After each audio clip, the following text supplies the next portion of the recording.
ప్రభునందు ప్రియమైన దేవుని బిడ్డలకు మన ప్రభైన యేసు క్రీస్తు నామున శుభములు కలుగునుగాక. ప్రభునందు ప్రియమైన వాళ్ళారా, ఈ యొక్క ఉదయకాల సమయమందు దేవుని యొక్క వాక్య ధ్యానం కొరకు పరిశుద్ధ బైబిల్ గ్రంథం నుండి సామెతలు గ్రంథంలో నా కుమారుడా అని దేవుని యొక్క లేఖనాల్లో నుంచి పలుకుతున్న స్వరము మనకు మాట్లాడుతూ ఉంది, మనతో మాట్లాడుతూ ఉంది. నా కుమారుడా, నా కుమార్తె ఏం చేయమని అడుగుతున్నారు? నా ఉపదేశమును మరవకు. దేవుని యొక్క ఉపదేశమును మరవకూడదు, మరవకు అని ప్రభు అడుగుతూ ఉన్నారు. ఉపదేశమును మరవక వినాలి, అలాగే అవలంబించాలి. నా ప్రియమైన వాళ్ళారా, ఇక్కడ కుమారత్వమును పొందుకోవాలి. మొట్టమొదటి ఇది అర్హత. ఎలాగా ఈ కుమారత్వం మనకు దొరుకుతుంది? మనము రక్త సంబంధులము కాదు, కానీ ఆత్మీయ సంబంధులమే. అందువలన ఈ ఆత్మీయ సంబంధము ద్వారా ప్రభువుతో మనము ఐక్యము, తండ్రి కుమార అనుబంధం ఎలా సంపాదించుకుంటాము అనే ప్రశ్న చాలా ప్రాముఖ్యమైనది. ఇది యేసు రక్తములో మన పాపములు ఒప్పుకొని కడుక్కున్నప్పుడు, మన హృదయము తెల్లగా మారిపోయినప్పుడు, అప్పుడు మన హృదయంలోనికి ప్రభు వస్తాడు. ఇదిగో, నేను తలుపు నొద్ద నిలబడి తట్టుచూ ఉన్నాను. ఎవడైనా నా స్వరం విని తలుపు తీసిన ఎడల నేను అతని లోపలికి వచ్చి అతనితో కూడా మేము భోజనము చేస్తాము అన్నాడు. ప్రభు యొక్క వాగ్దానం అది. కాబట్టి మనము నిర్లక్ష్యం లేకుండా తలుపు కొడుతూ ఉన్న ప్రభు యొక్క స్వరం వినాలి. నా ప్రియమైన వాళ్ళారా, అది ఎప్పటి నుంచి కొడుతున్నాడు? ఆయన తలుపు నొద్ద నిలబడి ఆయన తలుపు తట్టుతూ ఉన్నాడు. దేవునికి మహిమ, ఘనత, ప్రభావం కలుగును గాక. నా ప్రియమైన వాళ్ళారా, ఎంత ఈగర్గా అనగా ఎంతో ఆశపడి తలుపు తొడుతున్నాడు. అనగా ఎవరైనా నా స్వరము వింటారా? ఎవరైనా నాకు తలుపు తీస్తారా? వారి హృదయములో చోటు ఇస్తారా అన్న ఆశతో ప్రభు మన హృదయాన్ని ఆయన తలుపు తట్టుతూ ఉన్నాడు. ఎవరైనా నా స్వరము విని తలుపు తీసిన ఎడల. చాలా చక్కని మాట ఇది. కాబట్టి మన యొక్క హృదయపు తలుపును మనము తెరిచినప్పుడు ఆ ప్రభు మన లోపలికి వచ్చి మనతో కలిసి ఆయన సహవాసం చేసి భోజనము చేస్తాడు. ఇది ఎంత అద్భుతమైన సహవాసం! ఇది రాజులతో కాదు, అధికారులతో కాదు, ప్రధాన మంత్రులతో కాదు, దేవాది దేవునితో సహవాసము. దేవాది దేవునితోనే ఈ యొక్క చాలా ఇష్టమైన భోజన విందు ఆ ప్రభుతో చేస్తాం. ఎంత బాగుంటుంది, ఆలోచించేద్దాం. కాబట్టి అది ఎప్పుడు జరుగుతుంది? ఆయన మాట, ఆయన ఉపదేశం విన్నప్పుడు, ఆ స్వరము విన్నప్పుడు. నా కుమారుడా, నా ఉపదేశమును మరవకుము, నా ఆజ్ఞలను హృదయపూర్వకముగా గైకొనుము. ఆయన ఆజ్ఞలను అనగా ఆ యొక్క సర్వశక్తిమంతుడు అయిన ఆ ప్రభువును నీ పూర్ణ ఆత్మతో, నీ పూర్ణ శక్తితో, నీ పూర్ణ బలముతో నువ్వు సేవించాలి. ఇది ప్రథమ prime duty of an individual.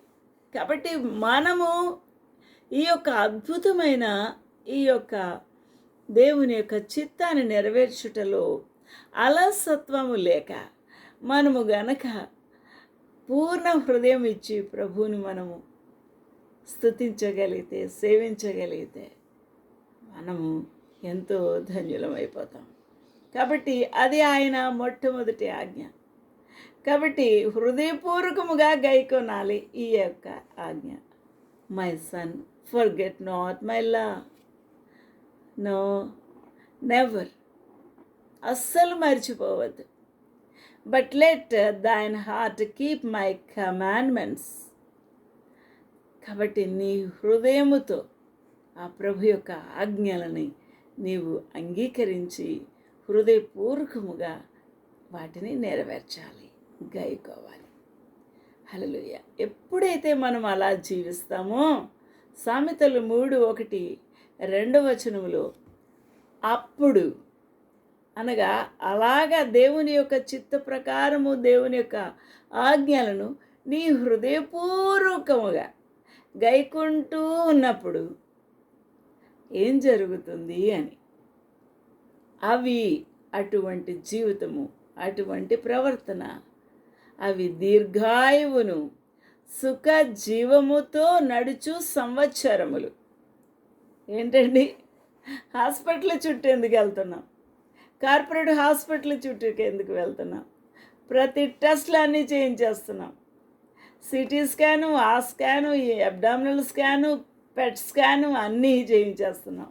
ప్రియులారా, వాడు అవసరమున్నా లేకపోయినా కంప్లీట్ బ్లడ్ పిక్చర్ అంటాడు, ఎల్ఎఫ్టీ అంటాడు, కేయూబీ అంటాడు, ఇంకా లిపిడ్ ప్రొఫైల్ అంటాడు, ఇంకా ఎన్ని ఉన్నాయో, ఫాస్టింగ్ బ్లడ్, పీపీ బ్లడ్, అన్నీ చేయిస్తాడు. చిన్న జ్వరానికైనా సరే. ఎందుకు? వాడికి కావాల్సింది డబ్బులు. కాబట్టి దీర్ఘాయువు ఎప్పుడు కలుగుతుంది? రోగాలు లేనప్పుడే. రోగగ్రస్తులమై మనము మూలుగుతూ ఉంటే, మన రోగగ్రస్తులమై మనం జీవిస్తూ ఉంటే, మనము దీర్ఘాయువు మనకు ఎలాగ లభిస్తుంది? దేవుడు ఏమంటున్నాడు? మందులు వద్దు, టెస్టులు వద్దు, ఇన్వెస్టిగేషన్స్ వద్దు, నేను మీకు దీర్ఘాయువు ఇస్తాను అని అంటున్నాడు. ఆ దీర్ఘాయువుతో పాటు సుఖ జీవముతో నడుచు గడుపు సంవత్సరములు. నిజంగా మనం చెప్దామండి, చిన్నప్పుడంతా చదువు, ఆ తర్వాత ఉద్యోగం దేవుడిచ్చినాక ఈ బాధలే బాధలు. ఉద్యోగము చేయుటలో, కుటుంబాన్ని సాగుటలో, పిల్లల్ని పెంచుటలో, వారిని స్థిరపరచుటకు అవస్థ. కానీ ప్రభు ఏమంటున్నాడు? నేను దీర్ఘాయువు ఇస్తాను, సుఖ జీవముతో గడుచు సంవత్సరములు ఇస్తాను, శాంతిని నీకు కలగచేస్తాను. ఈ సుఖ జీవముతో దీర్ఘాయువుతో జీవించచ్చు శాంతి లేని వారు ఉన్నారు, కానీ నీకు శాంతిని ఇస్తాను అంటున్నాడు. ఎంత అద్భుతంగా ఉందండి. For length of days and long life, peace shall they add to thee. Hallelujah. Long life, lengthy days, and long life, peace will be added, shall be added unto thee. ఎంత అద్భుతమైన ఆశీర్వాదం ఇది.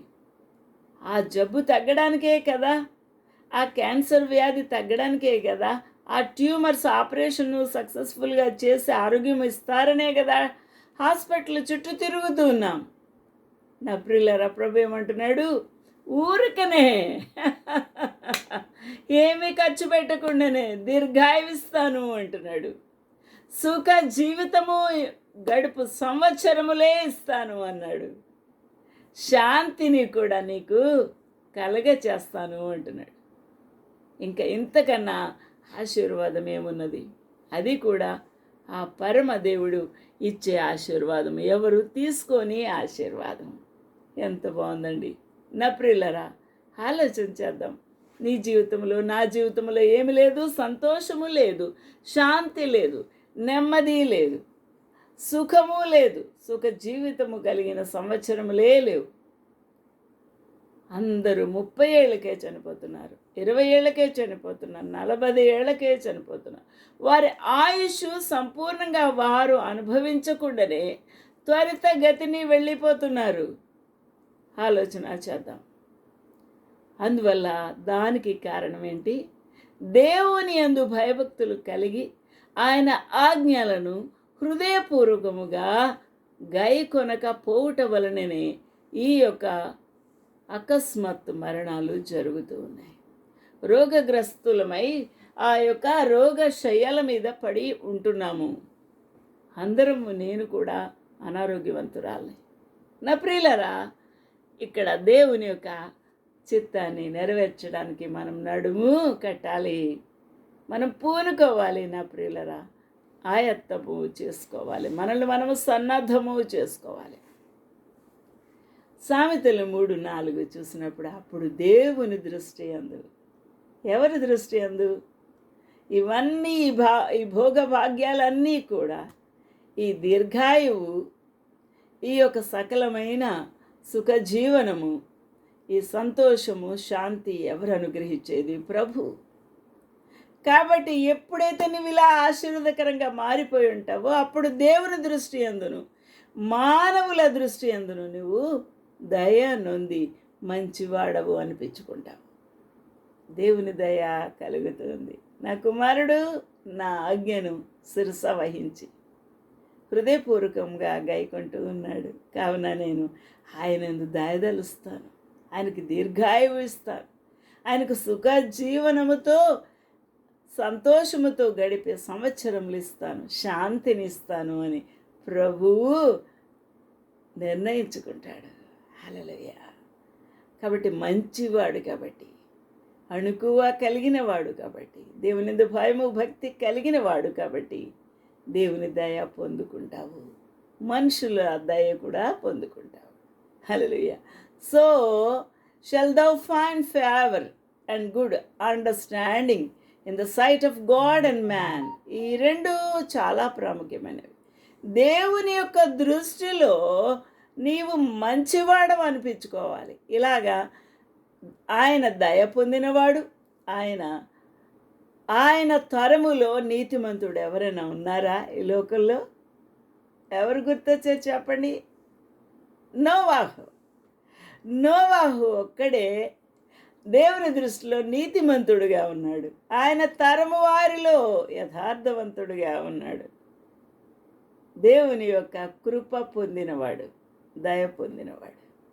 ఈ రోజున దేవుడు చూస్తున్నాడు సుమి, నువ్వు ఆయన దయను పొందుకోవాలని ఆశ కలిగి ఉన్నావా? ఆయన దృష్టిలో నీతిమంతుడవు అని అనిపించుకోగలుగుతున్నావా? అటువంటి యథార్థమైన జీవితము నీలో ఉన్నదా? ఆలోచన చేసుకుందాము.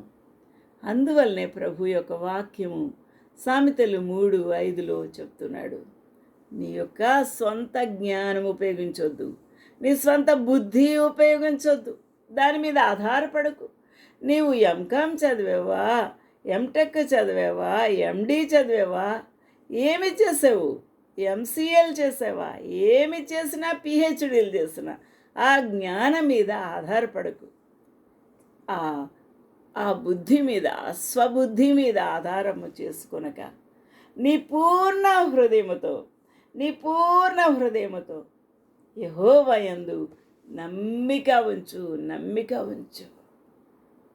హల్లెలూయా. Trust in the Lord with all thine heart is very, very important. And let not unto thine own understanding. నీ స్వబుద్ధిని ఆధారం చేసుకోవద్దు అంటున్నాడు. అందువల్ల నీ ప్రవర్తన అంతటి యందు చాలా ప్రాముఖ్యమైన వాక్యం ఇది.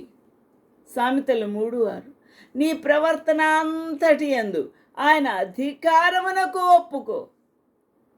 ఆయన అధికారము, నీ ఆలోచన, నీ చూపు, నీ మాట, నీ తలంపు, నీ చేతితో పని, నీ కాళ్ళతో పని అన్నీ కూడా ప్రభు చిత్త ప్రకారంగా ఆయన అధికారమునకు లోబడుతూ నువ్వు ఒప్పుకుంటే, అప్పుడు ఆయన నీ త్రోవలను ఏం చేస్తాడండి? సరళం చేసేస్తాడు. You can walk through. Hallelujah. You can cross all the hurdles. ఇక నీకు ఆటంక బండలు ఏమి ఉండవు. అన్ని అడ్డు రాళ్ళన్నీ కూడా తొలగించేస్తాడు ప్రభు. దేవునికి మహిమ కలుగును గాక. In all the ways acknowledge him and he shall direct దై పాత్. నువ్వు పరీక్షకు వెళ్తున్నావా, ఆయన నీకు దారి చూపించేస్తాడు, నీ జ్ఞాపకం తెస్తాడు ఆ ప్రశ్నకు సమాధానము, ఆ లెక్కలు ఎలాగ నువ్వు ఈక్వేషన్స్ రాయాలో, ఎలాగ డిరైవ్ చేయాలో ఆన్సరు అన్నీ కూడా నీకు డైరెక్ట్ చేస్తాడు. నువ్వు కాంపిటేటివ్ ఎగ్జామ్లో నీవు అక్కడ ఇంటర్వ్యూలో కూర్చున్నావా, సమయోచితమైన ఆలోచన ఇస్తాడు. నువ్వు ధైర్యంగా అధికారులకు సమాధానం చెప్తావు. నువ్వు వ్యవసాయం చేస్తున్నావా, దేవుడు అది 600 100 పండిస్తాడు. పొంగి పొర్లుతుంది నీ యొక్క ఐశ్వర్యము. నా ప్రియులరా, నీ ప్రవర్తన అంతటి అందు ఆయన అధికారమునకు ఒప్పుకో, అప్పుడు ఆయన నీ త్రోవలను సరళము చేసి చూడండి. దేవునికి ఒబీడియన్స్ చూపించి చూడండి. ఆయన అధికారానికి ఒప్పుకొని చూడండి. పరీక్షించండి, శోధించండి. దేవుడు ఏ విధంగా నీకు సహాయం చేయబోతున్నాడు. అప్పుడట ఆయన యొక్క కృప ఎలా ఉంటుంది చూడండి. సామెతలు 3:6. దాని కుడి చేతిలో దీర్ఘాయువు. కుడి చేతిలో ఏముంటుందండి? దీర్ఘాయువు. దాని ఎడమ చేతిలో ధనఘనతలు. ఈ ధనం సంపాదించడానికే కదా, ఈ ఇల్లులు కట్టడానికే కదా, ఈ కార్లు కొనడానికే కదా, ఈ బంగారము, ఈ కడియాలు ఇవన్నీ కూడా కొనుక్కొని బంగారం దిగబోసుకోవడానికే కదా తిప్పలు పడుతున్నావు. కానీ దేవుని యొక్క ఆశీర్వాదపు ఆ యొక్క అనుగ్రహములో నీ ఎడమ చేతులు ఏం పెడతాడు? ధనఘనతలు. హల్లెలూయా. ధనము ఘనతలు కూడా నీ పేరు ప్రఖ్యాతులతో నీవు వర్ధిల్లబోతూ ఉన్నావు. నీ కుడి చేతిలో దీర్ఘాయువు. పేరు ప్రఖ్యాతులు ధనము ఉంటే మాత్రం దీర్ఘాయువు లేకపోతే ఏంటి ఉపయోగం? దీర్ఘాయువు 99 సంవత్సరములు 99 సంవత్సరాలు బ్రతికిన నీకు తినడానికి భోజనము లేక, కట్టడానికి బట్ట లేకపోతే నీకేంటి ఉపయోగం? సుఖం లేదు. నా ప్రియులరా, దేవుని యొక్క కృప ఉంటే నీ మీద దీర్ఘాయువు దేవుడు అనుగ్రహిస్తాడు. ఈ చేతిలో ధనము ఘనత కూడా ఇస్తాడు. ఇంకా నీకేమైనా ఉందా అవసరము? సమస్తము కూడా అనుగ్రహిస్తాడు. అట్టి దేవుని నీవు ఆరాధించు, కొనియాడు, ఆయన వైపు చూడు. నీ ప్రతి అవసరం ఆయన తీర్చే దేవుడు. హల్లెలూయా. నా ప్రియమైన వాళ్ళారా, దేవుని మీద ఆధారపడాలి. దేవుని మీద ఆధారపడాలి.